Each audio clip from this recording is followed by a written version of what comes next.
Assalamualaikum warahmatullahi wabarakatuh. Selamat pagi anak-anak. Semoga kalian semua dalam keadaan sehat walafiat dalam menjalankan rutinitas sehari-hari. Baik, pada kesempatan kali ini kita akan berbincang dan berdiskusi tentang manajemen layanan usaha. Nah, sebelumnya kita telah mempelajari tentang manajemen produksi. Nah, pada manajemen produksi yang kemarin lebih berfokus pada bagaimana kalian dapat melakukan aktivitas perencanaan, pelaksanaan hingga pengevaluasian pasca kalian telah memproduksi makanan kalian.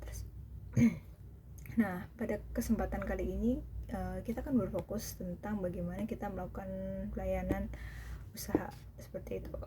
Layanan usaha ini tidak hanya berfokus kepada konsumen saja atau calon pelanggan kita, akan tetapi kita juga perlu memperhatikan ketika nanti usaha kita berkembang, ada karyawan yang harus kita perhatikan, kemudian ada tamu, seperti itu. Nah, pada pembelajaran kali ini kenapa perlu mempelajari layanan usaha? Nah, kita nggak akan pernah tahu ke depan bagaimana, dan Ibu berharap semoga kalian saat ini sedang merintis usaha ataukah menekuni usaha, melanjutkan usaha dari orang tua ataupun kerabatnya, dan mungkin ke depan berencana memiliki usaha sendiri. Nantinya kalian dapat menerapkan layanan usaha dengan baik. Mungkin ini hanya sekedar wawasan yang kecil, sedikit wawasan. Nah, nanti kalian dapat menambah wawasan tentang layanan usaha, berkembang dengan pengalaman-pengalaman yang akan kalian miliki sendiri, seperti itu. Karena memang untuk mata pelajaran produk kreatif dan wirausaha sebenarnya adalah yang dipentingkan adalah praktek 60% dan teorinya 40%. Akan tapi karena kondisinya sedang pandemi, mungkin ini menjadi sebuah challenge sebenarnya bagi kita, bagaimana kita dapat mengaplikasikan mata pelajaran ini, seperti itu. Baik, yang selanjutnya adalah kita akan fokus ke pembahasan, yakni yang pertama, layanan usaha. Mungkin saya akan contohkan salah satu sub bidang produk ya, lebih ke industri makanan, seperti itu. Nah, untuk industri makanan ini contohnya adalah sub bidangnya di usaha resto, seperti itu. Nah, mungkin aja yang pertama kita akan bahas tentang layanan antar makanan. Nah, bisa jadi kalau misalnya layanan antar makanan itu kan bisa langsung ke calon calon customer ya, bisa langsung di tempat ataukah take away ya, maksudnya langsung pelanggannya tuh take away. Itu maksudnya gini, jadi kan misalnya kalian datang ke resto, misalnya salah satu sebut brand, misalnya KFC, itu kan kalian datang terus nggak makan di tempat tapi dibawa pulang, itu namanya take away. Terus habis itu atau kalian misalnya pesan di Gojek, GrabFood ataupun layanan lainnya, nah itu jadi salah satu perhatian khusus yang masuk dalam layanan antar makanan dan minuman. Nah, itu menyambung sebenarnya pada proses manajemen produksi yang kemarin. Ketika melakukan layanan antara makanan dan minum, sebelumnya kalian harus memperhatikan benar-benar pada saat proses baik pengolahan makanan hingga pengemasan, prosesnya itu harus higienis, baik tempat, bahan, ataupun hal lain sekecil apapun itu. Nah, untuk di layanan antar makanan, kalian harus memperhatikan mulai dari nggak hanya terkait dengan makanannya aja, tapi juga si pengantarnya kayak gitu, mungkin drivernya, seperti itu. Apakah dia dalam keadaan sehat atau enggak, terus kendaraannya itu disterilkan, mungkin disinfeksi ya menggunakan alat. Nah, kemudian kita berlanjut pada proses pembayaran. Pada saat proses pembayaran, kalau misalnya customer kita datang ke outlet kita, ke resto kita, berarti otomatis ada beberapa pilihan pembayaran. Nah, karena misalnya kondisinya kayak gini, lagi pandemi, pastinya kita juga harus menyiapkan beberapa metode pembelajaran ya. Metode pembayaran. Nah, misalnya aja kayak yang pertama, cash.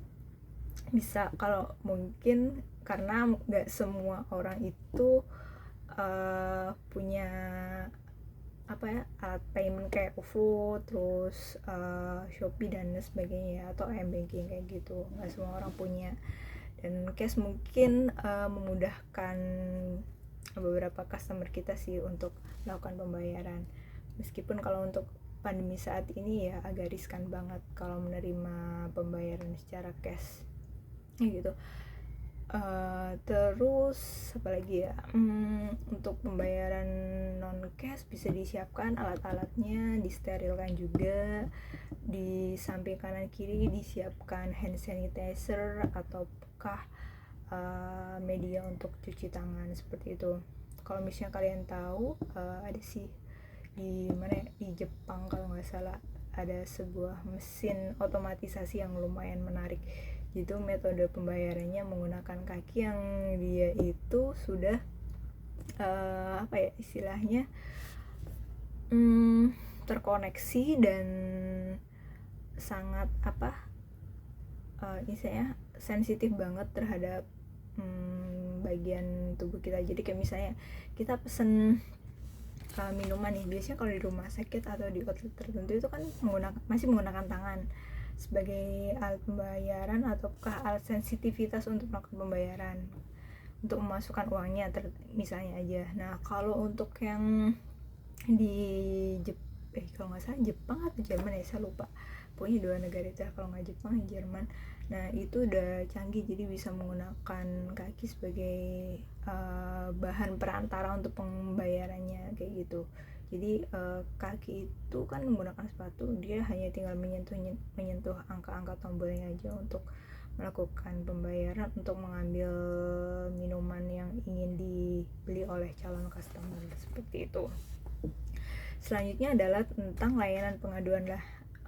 Pada layanan pengaduan ini sangat penting juga dimiliki oleh beberapa restoran agar dapat meningkatkan performa kerja mereka, seperti itu. Mungkin bisa sih disiapkan semacam kotak saran yang bentuknya menarik, ataukah mungkin bisa menyiapkan e-form, atau mungkin banyak ya sekarang layanan tentang kepuasan pelanggan ataukah pengaduan yang memudahkan para penggunanya dan para pemiliknya untuk dapat mengetahui informasi yang ingin didapatkan, seperti itu. Kemudian berlanjut kepada layanan yang berkaitan dengan karyawan ataukah tamu. Nah, itu baiknya disediakan sendiri ya ruangannya. Tapi kalau misalnya saat ini emang belum mungkin, ya nggak masalah, seperti itu. Sebenarnya poinnya itu bagaimana kita istilahnya menyediakan tempat, terus menyediakan panduan-panduan khusus untuk karyawan kita, bagaimana mereka dapat melayani pelanggan kita, ataukah kita sendiri setidaknya punya panduan supaya kita itu tahu gimana sih cara melayani pelanggan kita kayak gitu dengan baik. Dan istilahnya apalagi di tengah pandemi kayak gini, banyak orang yang was-was mungkin ingin membeli barang-barang kita dari kita. Mungkin itu aja sih yang ingin Ibu sampaikan terkait dengan produk barang. Kalau misalnya non makanan berkaitan dengan bagian produksi ya, menyambung yang kemarin, kalau misalnya ngomongin soal pakaian, mau produksi masker misalnya yang berkaitan dengan itu, nah adalah menjadi poin plus jika kalian istilahnya seperti ini, kayak misalnya kalian memproduksi makanan masker ya. Nah, kalian ingin mempromosikan masker kalian, akan menjadi nilai plus ketika masker itu terlihat proses pembuatannya itu sangat higienis. Misalnya aja kalian buat produksi film ataukah teknis yang berkaitan dengan proses pencucian masker dengan bahan-bahan yang disterilisasi, misalnya dengan detol ataukah antiseptik lainnya, seperti itu. Baik, itu saja yang ingin Ibu sampaikan. Jika ada pertanyaan jangan sungkan untuk menghubungi Ibu melalui WA-G, Google Classroom maupun WA pribadi seperti itu. Terima kasih atas kesediaannya untuk menyimak materi yang Ibu sampaikan. Semoga berkenan. Wassalamualaikum warahmatullahi wabarakatuh.